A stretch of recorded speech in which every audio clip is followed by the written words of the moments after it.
ইস, বড্ড দেরি হয়ে গেল। একে জঙ্গলের পথ, তার উপরে মুষলধারে বৃষ্টি পড়ছে, কিচ্ছুই তো দেখা যাচ্ছে না ভালো করে। এখনও কত পথটা বাকি। এই অমলটা কথায় কথায় এত দেরি করে দিল যে এর জন্য এত বিপদে পড়তে হলো। কি করতে যে মেদিনীপুরে নিজে একা গাড়ি চালিয়ে নেমন্তন্ন খেতে গেলাম কে জানে। অন্তরা বারবার করে বারণ করছিল একা গাড়ি না চালিয়ে যেতে, সাথে ড্রাইভার রাখলে ভালো হতো। এখন দেখছি ওর কথা না শুনে বড্ড ভুল করেছি। অমলও বলেছিল ওর বাড়িতে আজ থেকে যেতে, কিন্তু কালকে অফিসে না গেলেই নয়। নতুন পাওয়া মূর্তিটার সব তথ্য অফিসে জমা করতে যেতে হবে। মনে মনে কথাগুলো বলছিলাম। এই পাগল করা নিঃসঙ্গতায় মনে তোলপাড় করা ভাব কার সাথে বা প্রকাশ করব। হঠাৎ তীব্র আলো ঝলকানিতে চোখ ঝাঁঝিয়ে গেল। সেই ধাক্কা সামলাতে না সামলাতে কিছু সেকেন্ডের ব্যবধানে কোথায় যেন একটা কান ফাটানো বাজ পড়ল। সে কি ভয়ঙ্কর আওয়াজ! পুরো শরীরটা যেন কেঁপে উঠল। জঙ্গলে যা বড় বড় গাছ, তাদের মধ্যেই কোনো একটাই হয়তো বাজ পড়ল। এই নতুন সংযোজনে ভয়ে মাথা আরও বেড়ে গেল। এই বাসটা যদি গাড়ির উপর পড়ে? না, আর ভেবে পাচ্ছি না। গাড়ি চালানো মুশকিল হয়ে পড়েছে। পথের দুধারে ঘন জঙ্গল, বিশাল বড় বড় গাছগুলো দৈত্যের মতো দাঁড়িয়ে আছে, আর হাওয়ার সাথে সাথে ভয়ঙ্করভাবে দোল খাচ্ছে। এই ঝড় বৃষ্টির দাপটে মনে হচ্ছে যে কোনো মুহূর্তে দৈত্যর মতন গাছগুলো যে কোনো একটা ভেঙে পড়লে আমার গাড়ির সমেত আমাকে পিছিয়ে দেবে। এদিকের পথ একেবারে জনপ্রাণহীন। এই খাকা করা দুর্যোগ রাতে কেবল আমি আমার গাড়ি দ্রুত গতিতে ছুটে চলেছে, যত দ্রুত সম্ভব এই পথ পেরিয়ে শহরে প্রবেশ করতে পারি। কিন্তু এই জঙ্গলের পথের যেন আর শেষই নেই। একটা গাড়িও আজ নেই কেন এ পথে? সবাই কি তাহলে আজ বিপদে রাজ করতে পেরে আজ এ পথে বেরোনো বাতিল করেছে? এই কথা মনে হতে নিজেকে চূড়ান্ত নির্বোধ বলে মনে হতে লাগলো। আজ অমলের বাড়িতে থেকে কাল ভোর ভোর বেরোলে ভালো হতো। তাহলে অন্তত প্রাণ হাতে নিয়ে বাড়ি ফেরার মতন পরিস্থিতি তৈরি হতো না। এই ভাবতে ভাবতে চলছি। গাড়ির উইন্ডশিল্ডের কাজ ঝাপসা হয়ে যাচ্ছে বারবার। হঠাৎ বিদ্যুতের গতির মতন জঙ্গল থেকে কিছু একটা বেরিয়ে আমার সামনে কিছু দূরে পথ আগলে দাঁড়ালো। দুর্ঘটনাটা এড়াতে আমি দিক বেদিক জ্ঞানশূন্য হয়ে সজোরে ব্রেক কষলাম। বৃষ্টি কাদার রাস্তায় গাড়ির চাকা সজোরে ঘর্ষণের আওয়াজ করে ঠিক সেই প্রাণীটির একচুল পার্থক্য দাঁড়িয়ে পড়ল। বুকের ভেতর হৃৎপিণ্ডের এমন লাফালাফি শুরু হয়েছে, মনে হচ্ছে যেন আমার মুখ দিয়ে বেরিয়ে আসবে। চোখ বুজে খানিক্ষণ বসে স্বাভাবিক হওয়ার পরেই সামনে দাঁড়ামান সেই প্রাণীটিকে চোখ খুলে দেখলাম। আমার গাড়ির হেডলাইটের আলোয় স্পষ্ট দেখতে পেলাম সেই একটা নারী মূর্তিকে, কিন্তু তার মুখটা ভালো করে বুঝতে পারলাম না। এমন নির্বোধ স্ত্রীলোকের প্রতি আমার মনে খুব আঁচড়ে পড়ল। তাকে দু চার কথা শোনানোর প্রতিবৃত্ত করে গাড়ির জানলা কাঁচ নামিয়ে তার দিকে নিজের মুখ বার করে তার উদ্দেশ্য করে বললাম, আপনি কি পাগল? এভাবে কেউ চলন্ত গাড়ির সামনে এসে দাঁড়িয়ে পড়ে? আত্মহত্যা করার ইচ্ছে হলে অন্য কোথাও যান, শুধু শুধু আমার গাড়ির সামনে কেন? আপনার জন্য তো আমার প্রাণটা যেতে বসেছিল। তর্জন গর্জন করে কথাগুলো বলার পরে সে মহিলা একেবারে বলা শুরু করলো, মাফ করে দেন বাবু, আমি অত শত বুঝিনি। একা এই রাস্তায় বড় ভয় করছিল। একটা গাড়ি আসতে দেখে তাই কথাটা শেষ না করতে দিয়ে আমি আবার ঝাঁজ দেখিয়ে ধমক দিয়ে বললাম, তাই আপনি মরতে একেবারে মাঝ রাস্তায় আমার গাড়ির সামনে চলে এলেন আর বলছেন বুঝতে পারিনি? গাড়ি ধাক্কা কী হতে পারে সেটুকু বোঝেন তো, নাকি সেটাও বোঝেন না, মগজ নেই আপনার? সে মহিলা থেকে উত্তর এলো, আজ্ঞে সেটা বুঝি বাবু, গাড়ির ধাক্কায় মানুষ মরে যায়। এমন সরল সোজা উত্তর পেয়ে ভালোই বুঝতে পেলাম এই মহিলা খুব সাদাসিধে মানুষ। দেখে তো মনে হচ্ছে কোনো গ্রামের মানুষ উনি। এমন সরল মনের মানুষকে এইভাবে কটু কথা বলা উচিত হয়নি আমার। তাই কথায় তিক্ততা কমিয়ে এবার গলার স্বর নরম করে বললাম, কোথা থেকে আসা হচ্ছে শুনি? আর এত রাত্রে এমন জঙ্গলে ঘেরা ভয়ানক রাস্তায় দিয়ে একটা মেয়ে মানুষ কোথায় যাচ্ছেন? সাথে তো কেউ নেই দেখছি। এবার সে মহিলা আমার কাছে ধীরে ধীরে এগিয়ে এসে উত্তর দিল, আজ্ঞে বাবু, আমি কলকাতাতে যাচ্ছিলাম বাসে করে। সেখানে এক বাবুর বাড়িতে কাজের লোকের কাজ করতাম। বাসটা মাঝখানে খারাপ হয়ে গেল। ড্রাইভার বলল আর বাস যাবে না। অতগুলো পুরুষ মানুষের মধ্যে কি করে থাকি বলেন বাবু? তাই ঠিক করলাম হেঁটে এই পথ পার করে কলকাতা চলে যাব। যখন পথ চলতে শুরু করি তখন বৃষ্টি ছিল না, কিন্তু এভাবে ঝমঝম করে বৃষ্টি শুরু হবে আমি বুঝতে পারিনি বাবু। আমার দিকে জানলার পাশে এসে মহিলা এসে দাঁড়ালো। দেখলাম ঘোমটা দিয়ে তার মুখখানা অর্ধেক ঢাকা। বৃষ্টিতে ভিজে একসাথে অবস্থা তার। পরনে তার সাদা থান, যার থেকে বোঝা যাচ্ছে মহিলাটি বিধবা। কিন্তু বৃষ্টি ভিজে এই অবস্থায় আমার চোখে কেমন যেন মোহের বিস্তার করতে শুরু করলো। শাড়িটা ভিজে তার ঠান্ডায় কাঁপছে, সারা শরীরটা আলিঙ্গন করে ধরে রয়েছে। মুখের দিকে তাকাতে দেখলাম তার নাকের ডগায় বৃষ্টির জল চুয়ে চুয়ে পড়ছে। এবার সে মহিলাটি হঠাৎ বলে উঠল, কি বাবু, কি ভাবছেন? আমি একটু গলা ঝেড়ে চোখ অন্যত্র সরিয়ে বললাম, ভাবছি আপনি তো পুরো ভিজে গেছেন, ঠান্ডায় যে কাঁপছেন সেটা বুঝতে পারছি। আপনি যদি চান তাহলে আমি আপনাকে কলকাতায় পৌঁছে দিতে পারি।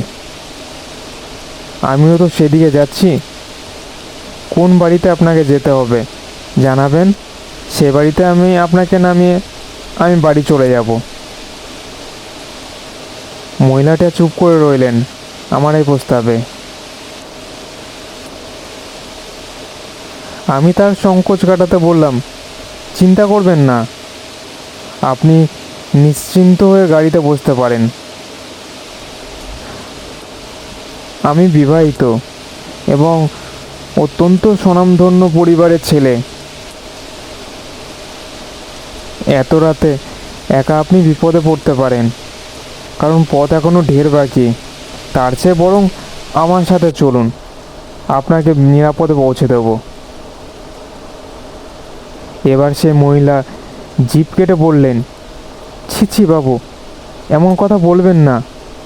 আপনাকে কোনো খারাপ মানুষ ভাবিনি। আসলে আমি গরিব বাড়ির মেয়ে তো।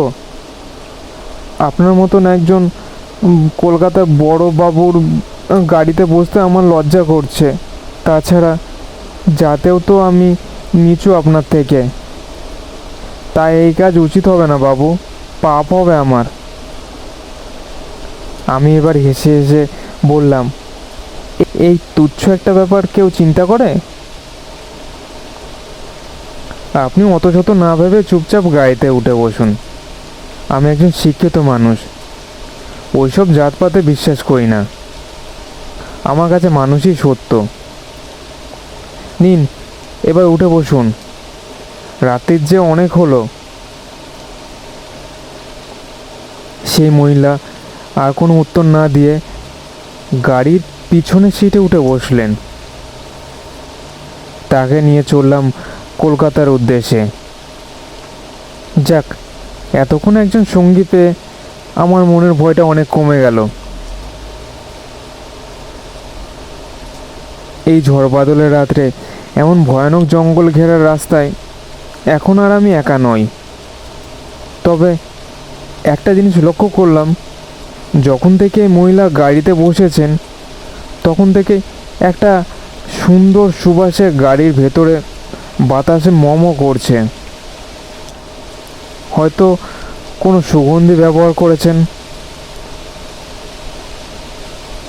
কিছুক্ষণ পর কলকাতার রাস্তায় এসে পৌঁছাতেই তাকে জিজ্ঞেস করলাম, কোন বাড়িতে আপনি যাবেন? কোনো ঠিকানা থাকলে আমায় বলুন, আমি ওইদিকে আগে গাড়িটা নিয়ে যাব। সেই মহিলা থেকে উত্তর এলো, আমার পোটলায় একটা কাগজে সেই ঠিকানা লেখা আছে। আমি তো বাবুর লেখাপড়া জানি নে, তাই ঠিকানাটা বরং আপনি নিজে পড়ে নিন। তবে বাবা আমায় এইটুকু বলেছিলেন, সেই বাবুর বাড়ি উত্তর কলকাতায় মানিকতলায়।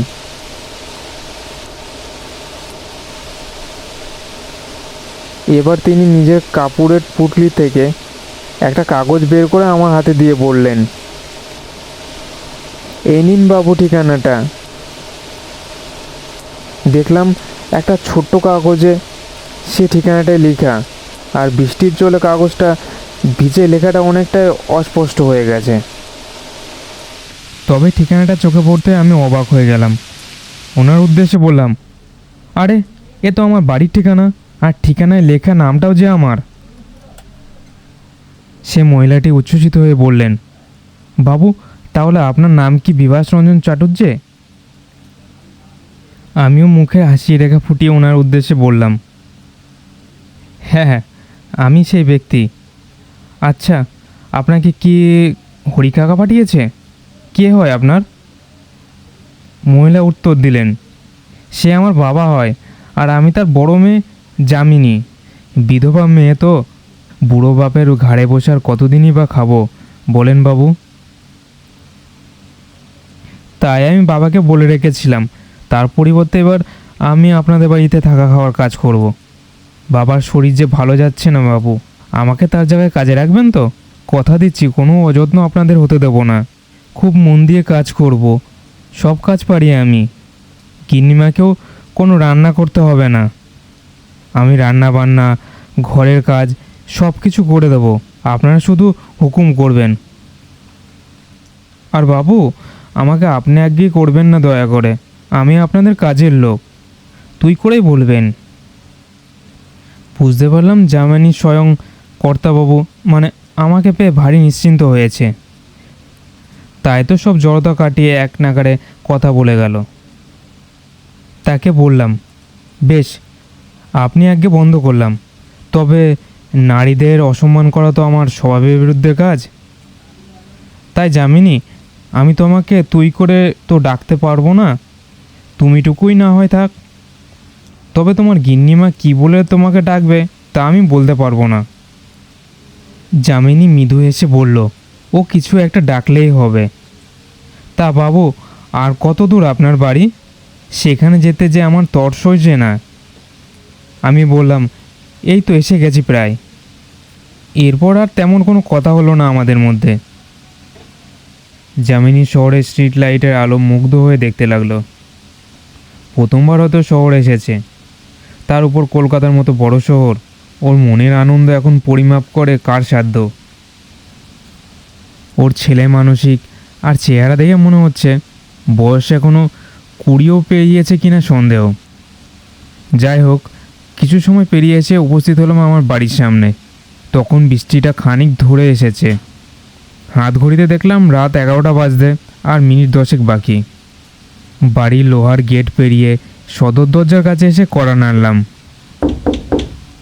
পেছনে পেছনে যামিনীও এসে উপস্থিত হলো। কড়া নাড়ার প্রায় সাথে সাথে অন্তরা দরজা খুলে দিল। বুঝতে অসুবিধা হলো না যে ও ও আমার না ফেরার চিন্তায় দরজার কাছে দাঁড়িয়ে অপেক্ষা করছিল। দরজা খুলে আমাকে দেখে স্বস্তির নিঃশ্বাস নিয়ে বলল, কী গো, এত দেরি হলো কেন তোমার? আমি যে চিন্তায় পাগল হয়ে যাচ্ছিলাম। আসো আসো। ইস, খুব খিদে পেয়ে গেছে নিশ্চয়। আমি বাড়িতে ঢুকে অন্তরাকে বললাম, আরে অমলকে তো তুমি চেনো, আমাকে পেলে সে ছাড়তে চায় না। নিমন্ত্রণ খাইয়েও সে শান্তি পায়নি। তার প্রিয় বন্ধুকে আরও খাতির আদর যত্ন করে গল্প গুজব করে দেরি করিয়ে দিল। তার উপরে মুষলধারায় বৃষ্টি। বুঝতেই পারছো এবার দেরি হওয়ার কারণ। কথাগুলো আমার শুনতে শুনতেই অন্তরার নজর পড়ল যামিনীর উপর। আমার সাথে সাথে সেও বাড়ির মধ্যে ঢুকে এক কোণে চুপচাপ দাঁড়িয়েছিল। অন্তরার মনে এক যুবতী মেয়েকে এত রাত্রে আমার সাথে ঘরে প্রবেশ করতে দেখে বোধহয় কোনো খারাপ ধারণা হয়েছে। তাই সে সন্দেহর চোখে যামিনীর দিকে তাকিয়ে আমাকে প্রশ্ন করলো, এই মেয়েটাকে এত রাতে এখানে কি করছে? কোথায় পেলে ওকে? 2 বাচ্চার বাবা হয়ে শেষে কিনা তোমার এই ভীমরতি হলো, তাই গ্রাম থেকে একটা মেয়ে ধরে নিয়ে এলে? শেষের কথাগুলো অন্তরা কাঁদো কাঁদো স্বরে বলল। বুঝলাম মনে রোখে এলে যামিনীর পরিচয় প্রথমে না করিয়ে নিজেই ভয়ানক বিপদ ডেকে এনেছি। তাই তড়িঘড়ি করে অন্তরার সন্দেহ দূর করতে বললাম, কি যাতা বলছো? বাচ্চারা শুনলে কি ভাববে? ও যামিনী, হরিকাকার বড় মেয়ে। হরিকাকা অসুস্থ বলে তার পরিবর্তে এসেছে কাজ করতে। তোমাকে তো হরিকাকা চিঠিতে জানিয়েছিল, সে কথা তুমি ভুলে গেছো? অন্তরা খানিকটা নিশ্চিন্ত হলো, কিন্তু তাও সন্দেহ প্রকাশ করে বলল, কিন্তু ওকে কোথায় পেলে? হরিকাকা তো মেদিনীপুর থাকে না। আমি তখন সবটা খুলে বললাম অন্তরাকে। সব শুনে এবার অন্তরা সম্পূর্ণভাবে নিশ্চিন্ত হয়ে আমাকে বলল, তোমার আগে এসব কথা বলা উচিত ছিল। শুধু শুধু না কত কথা শোনালাম তোমাকে। ইস, ভাবলেই লজ্জা লাগছে। এবার অন্তরা যামিনীর উদ্দেশ্য করে বলল, তা হ্যাঁ রে মেয়ে, ভিজে তো পুরো চুপচুপে হয়ে গেছিস। আয়, তোকে হরিকাকা যেখানে থাকে সেই ঘরটা দেখিয়ে দিই। সেখানে একখানা গামছা আর শাড়ি পাঠিয়ে দিচ্ছি। গা মাথা সব মুছে কাপড় বদলে তাড়াতাড়ি রান্নাঘরে আয়। সবাইকে খাওয়ার পরিবেশনের সময় আমার হাতে হাতে সাহায্য করিস। তারপর তুই আর আমি একসাথে খেতে বসবো, কেমন? সবার খুব খিদে পেয়েছে, বেশি দেরি করিস না কিন্তু। নে এবার আয় আমার সাথে, তোর ঘরটা দেখিয়ে দিই। যামিনী আগে গিন্নি বলে অন্তরার পেছন পেছন চলে গেল। অন্তরা প্রথমে যাই বলুক না কেন, ওর মনটা নরম। এত কম বয়সী স্বামীহারা একটা মেয়েকে দেখে ওর যে কষ্ট হচ্ছে, আর তা থেকে যামিনীর প্রতি মমতা ভরা ব্যবহার করছে, সেটা বুঝতে দেরি হলো না আমার। আমিও হাত মুখ ধুয়ে পরিষ্কার হতে গেলাম। ওদিকে অন্তরা যামিনীকে তার থাকার ঘরটা দেখিয়ে শাড়ি আর গামছা হাতে ধরিয়ে দিয়ে চলে আসছিল, কিন্তু ঠিক পিছনেই যামিনী ডেকে বলল, গিন্নিমা, যদি অপরাধ না নেন তো একটা কথা বলবো। অন্তরা পিছন ফিরে বলল, বল, কি হয়েছে? যা বলবি নির্ভয় বল, অত ভয় করতে হবে না। আর আমাকে তুমি করেই ডাকিস। আরে আমি তো তোর বাড়ির লোকের মতোই। যামিনী ইতস্তত করে বলল, আসলে গিন্নিমা, আমি তো বিধবা, সাদা থান ছাড়া আর কিছু পরি না। তুমি যে শাড়িটা দিয়েছ তাতে অনেক রঙের কারুকার্য রয়েছে, এ পড়লে যে আমার পাপ হবে। অন্তরা খানিকক্ষণ হেসে নিয়ে উত্তর দিল, শোনো মেয়ের কথা, ওরে এইটুকু বয়সে সব রং ত্যাগ করলে বাকিটা জীবন কি করে বাঁচবি বল তো? তাছাড়া তোর স্বামী মারা গেছে, কিন্তু তুই তো বেঁচে আছিস। মৃত মানুষের জন্য কেন তোর সুখ স্বাচ্ছন্দ্য ত্যাগ করে বাঁচবি সেটা ভেবেছিস কখনো? এসব নিয়ম শুধু মেয়েদের কষ্ট দেওয়ার জন্য, বুঝলি? তাছাড়া যে শাড়িটা দিয়েছি সেটা হালকা হলদে রঙের ছাপা। এইটুকু রং পড়লে তোর কোনো রকম পাপ হবে না। এত অল্প বয়সী একটি মেয়েকে আমি সাদা থানে চোখের সামনে ঘুরে বেড়াতে দেখতে পারবো না। আমার বাড়িতে মেয়েদের অনেক সম্মান দেওয়া হয়, তাদের লেখাপড়াও শেখানো হয়। কুপোতার শিকারের মধ্যে তাদের বেঁধে রাখা হয় না। নিয়ে এবার ঝটপট সব ছেড়ে আয়, কথায় কথায় অনেক দেরি হয়ে গেল। তোর কর্তাবাবু আর বাচ্চারা আবার খিদে একেবারে সহ্য করতে পারে না বলে অন্তরা চলে গেল। খানিক বাদে খাওয়ার টেবিলে সবাই এসে উপস্থিত হলাম। আমার 8 বছরের ছেলে শিমুল আর 10 বছরের মেয়ে জুই আমার দেখে ছুটে এসে জড়িয়ে ধরে আমাকে বলতে লাগলো, ও বাবা, আমার জন্য কী এনেছো বলো না। আমার হৃদয়ের 2 টুকরোকে বুকের মাঝে জড়িয়ে ধরে উত্তর দিলাম, ওরে, অনেক বড় ভুল হয়ে গেছে দেখছি। আমার সোনাদের জন্য তো কিছুই আনা হয়নি, তবে তোমাদের জন্য অমল কাকু অনেক মিষ্টি পাঠিয়ে দিয়েছে। মেদিনীপুরে বিশেষ মিষ্টি, খুব বড় দোকানের, সেগুলো নিয়েই বরং খুশি হও। কাল তোমাদের জন্য আমি অবশ্যই কিছু না কিছু খেলনা নিয়ে এসে দেবো। বাচ্চারা প্রথমে মুখ ভার করলেও মিষ্টির কথা শুনে খুশি হয়ে গেল। মিষ্টি যে তাদের বড়ই পছন্দের। চেয়ার টেনে বসে তার মায়ের উদ্দেশ্যে বলল, ও মা, বাবা যে মিষ্টি এনেছে আমাদের কিন্তু দিতে ভুলো না। এইসব নানান কথাবার্তার মাঝে যামিনী মুখের ঘোমটা দিয়েই টেবিলের সবাইকে খাবার পরিবেশন করতে শুরু করে দিল। সাদা থানের বদলে তাকে এই হলুদ রঙের ছাপার শাড়িতে বেশ মানিয়েছে। নিজের অজান্তেই কেমন বিভোর হয়ে পড়লাম তার প্রতি। চোখ যেন সরাতে পারছি না যামিনীর দিক থেকে।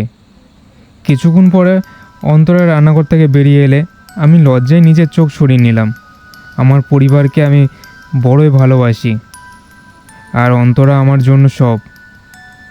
অন্তর ছাড়া কোনো দিনও কোনো নারীর দিকে আমি আজ পর্যন্ত এভাবে দৃষ্টিতে তাকাইনি। কিন্তু যামিনীর প্রতি আমার এমন কুমনোভাবের কী কারণ সেটাই বুঝতে পারছি না।